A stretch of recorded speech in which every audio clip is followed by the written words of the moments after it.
The first full trailer for the upcoming Joker movie has hit the internet, and to put it simply, it looks fantastic. It also looks exceptionally chilling. It's alleviated the fears that anyone possessing eyes and ears might have had regarding whether or not it was a movie that was even worth making. It looks like nothing ever seen before in a comic book movie, and Joaquin Phoenix's portrayal looks intriguing to say the least. One of the very obvious characteristics of Phoenix's Joker is that he's going to be very creepy. But could he be the creepiest Joker to date? That's the question we're gonna try and answer in this video. So without further ado, let's get started. The new Joker movie will be set, or will at least begin, back in 1981. Joaquin Phoenix's version of the character will be a seemingly harmless loner called Arthur Fleck, who lives with his mother, and she'll tell him that he should always smile and put on a happy face, and that his purpose in his life is to make people laugh. He'll take on clown jobs, meaning we'll see him dressed as an actual creepy clown, and turn to stand-up comedy. But the constant bullying that goes on in his life and his rejection from the world of show business will make him flip. He seems obsessed with Mother.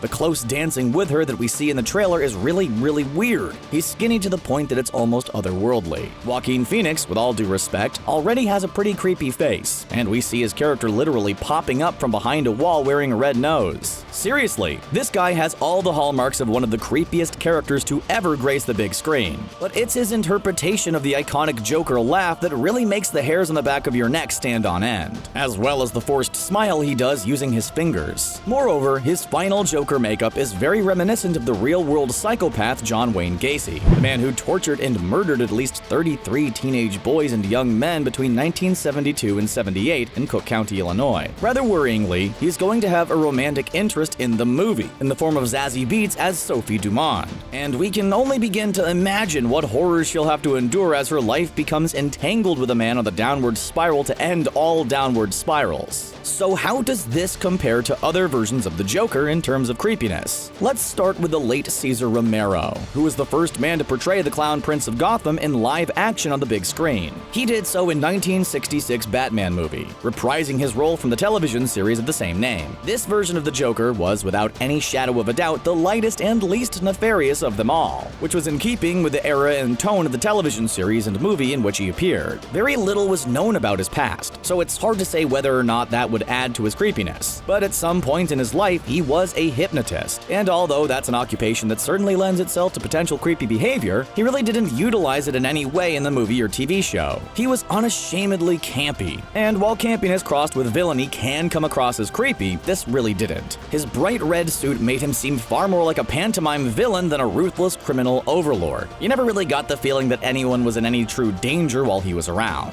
The fact that Romero refused to shave his mustache meant that the white makeup he wore over his beloved facial hair was, well, kinda ridiculous once you noticed. All things considered, if you had to pick a version of the Joker to be locked in a room with, Romero's would probably be the version you'd pick. And the likelihood is he'd just annoy the heck out of you, rather than creep you out. So to put it simply, he's nowhere near as creepy as Joaquin Phoenix's Joker. Next up was Jack Nicholson's version of the character, who came more than 20 years later in 1989's Batman, Tim Burton's first movie about the Dark Knight. This version's real name was Jack Napier, and he still possessed an element of campiness, to the point that you could clearly see the influence of Cesar Romano's version. But Burton and Nicholson took the character down a much darker route. Nicholson's Joker was a violent and temperamental criminal. Even when he was being light and funny, he still came across as very threatening, and those moments would often be juxtaposed with acts of physical brutality. He wore a bright purple suit and had a constant sickly smile on his face, courtesy of an accident involving chemicals. And that appearance was a stark contrast to the drab and very gray version of Gotham City created by Burton for this movie. And that juxtaposition was extremely unsettling, giving him a definitively creepy edge. He also murdered Bruce Wayne's parents and unleashed a chemical on Gotham City that caused victims to die laughing, both of which certainly did add to his creepiness. His line, "Have you ever danced with the devil in the pale moonlight?" has become one of the most iconic in cinema history, and defines Nicholson's interpretation brilliantly. It inspires a very specific sense of unease and anxiousness that's just very Jack Nicholson Joker. Joker. Many fans still argue that this Joker is the definitive portrayal of the character, and while that's nothing more than a matter of opinion, there's no doubt that it was a fantastic performance from Nicholson, and the creepiness of the character certainly helps his case. But is he more creepy than Joaquin Phoenix's version? Based on what we've seen so far,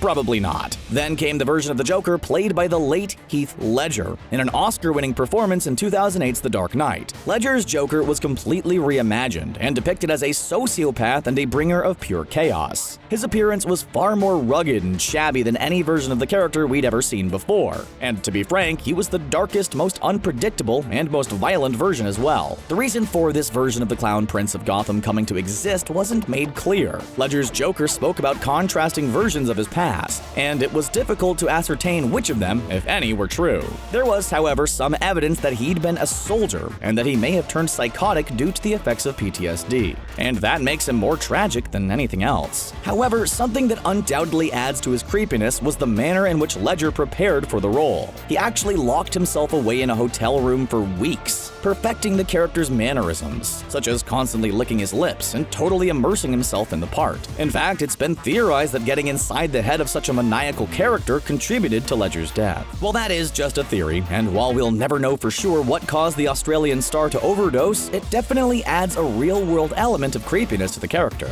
Does it make him as creepy as Joaquin Phoenix's version, though? Quite possibly. But there's something about a seemingly harmless loner turning bad that is more unsettling than someone whose experiences in a war caused him to go crazy, if indeed that's what actually happened with Ledger's Joker. The most recent cinematic version of the Joker came in 2016, when another Oscar winner, Jared Leto, took on the role of the villain in the DCEU offering Suicide Squad. Having been one of the most divisive versions of the character from the moment the first images of him were revealed prior to the movie's release, he ultimately became one of the most disappointing, perhaps in no small part due to the fact that he really didn't get much screen time. But was he still creepy? Well, he certainly sounded like he was, based on what happened during filming. Leto would disturb his fellow cast members by remaining in character at all times on set, but ultimately he didn't end up being very creepy at all. In fact, with his slick-back green hair, silver teeth, and body covered in tats, he looked like a gangster wannabe, as opposed to a maniacal villain whose shtick was supposed to be based on pranks and mischief. He did seem to revel in the pain of others more than most versions of the Joker. There's really no doubt about that. And that's certainly a somewhat creepy characteristic to have. But quite honestly, he was kind of funny for all the wrong reasons. And there's absolutely no doubt that he was a million miles away from being anywhere near as creepy as Joaquin Phoenix's version of the character. Moving away from live-action cinema, Star Wars legend Mark Hamill has also played a version of the Joker, albeit only in a voice role, since 1992.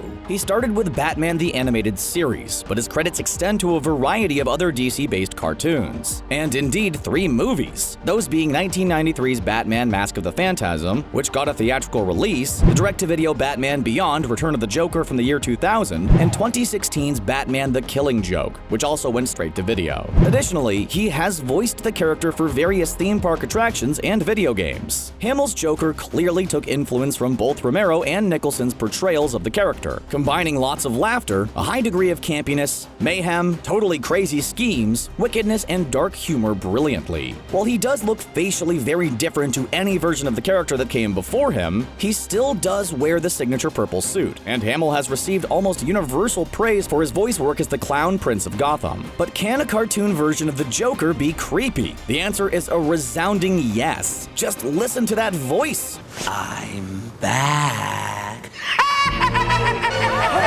It's chilling. It is, however, probably fair to say that it doesn't have creepy vibes on the same level as Joaquin Phoenix's version. In fact, it's equally fair to say that no animated character will ever be that creepy. Most recently, we've seen a pretty cool live-action version of the Joker on television, played by Cameron Monaghan in the popular show Gotham. Monaghan has done a fantastic job of portraying early prototypes of the iconic villain, in the form of Jerome Valeska and his twin brother Jeremiah, to the extent that fans of the show have long been calling for him to play a full-blown version. In the final season, their hopes will come to fruition when he takes on Gotham's own unique version of the Joker, whom it's believed will actually be known simply as Jay. Monaghan's eyes alone are enough to creep the average person out. Seriously, the way he stares is terrifying, and pushes all the right creepy buttons. Moreover, he survived death, having been brought back to life by a fanatic follower of his unique brand of insanity, who just so happened to be able to resurrect the dead, which is a creepy concept in itself. And it's said that he prepared for the role by studying how the Joker was drawn in the comics. And while he has given some credit to the likes of Jack Nicholson and Heath Ledger in terms of their subconscious influence on his performance, he said that Mark Hamill's vocal portrayal is the only one he could comfortably draw inspiration from. He's going to look incredibly creepy as the character. For now, we're gonna say that yes, Joaquin Phoenix's Joker may just be the creepiest incarnation of the character ever put to film, but he may just have some competition.